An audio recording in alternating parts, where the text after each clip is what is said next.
قدیم ترین تنظیم free Mason, وہ پراسرار تنظیم جس کے رکن مرزا غالب بھی تھے۔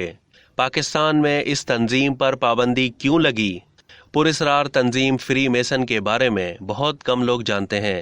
پاکستان میں بھی فری میسن تنظیم کسی زمانے میں سرگرم تھی، لیکن برسوں پہلے پراسراریت کے باعث اس تنظیم پر پابندی عائد کر دی گئی۔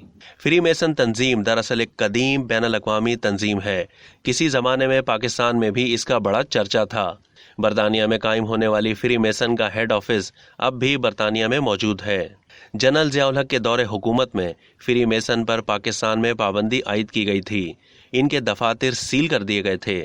پشاور میں بڑی تعداد میں ان کے خلاف کارروائی ہوئی تو یہ پڑوسی ممالک میں جا چھپے، لیکن کچھ ہی عرصے کے بعد یہ نام بدل کر پھر سرگرم ہو گئے۔ پاکستان میں فری میسن کے کارکنوں کے نام پڑھیں تو آپ حیران رہ جائیں گے کہ کیسے کیسے سفید پوشوں کے نام آتے ہیں۔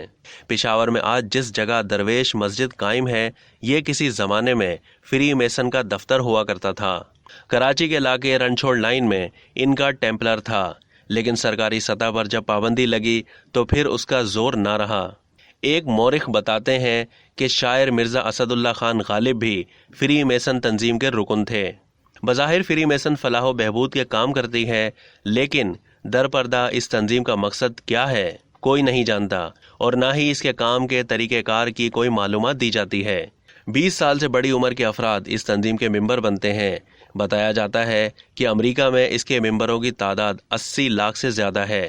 فری میسن اراکین ایک دوسرے سے خفیہ کوڈ میں بات کرتے ہیں۔ امریکی صدر جارج واشنگٹن اور گوئٹے اس کے سربراہان میں شامل رہے۔ سابق برطانوی وزیر اعظم ونسٹن چرچل نے 26 مئی 1901 میں فری میسن میں شمولیت اختیار کی تھی۔ برطانوی ادیب روڈیارڈ کپلنگ نے 1886 میں لاہور میں فری میسن میں شمولیت اختیار کی تھی۔ کپلنگ کو ان کی کتاب کم پر نوبل انعام ملا۔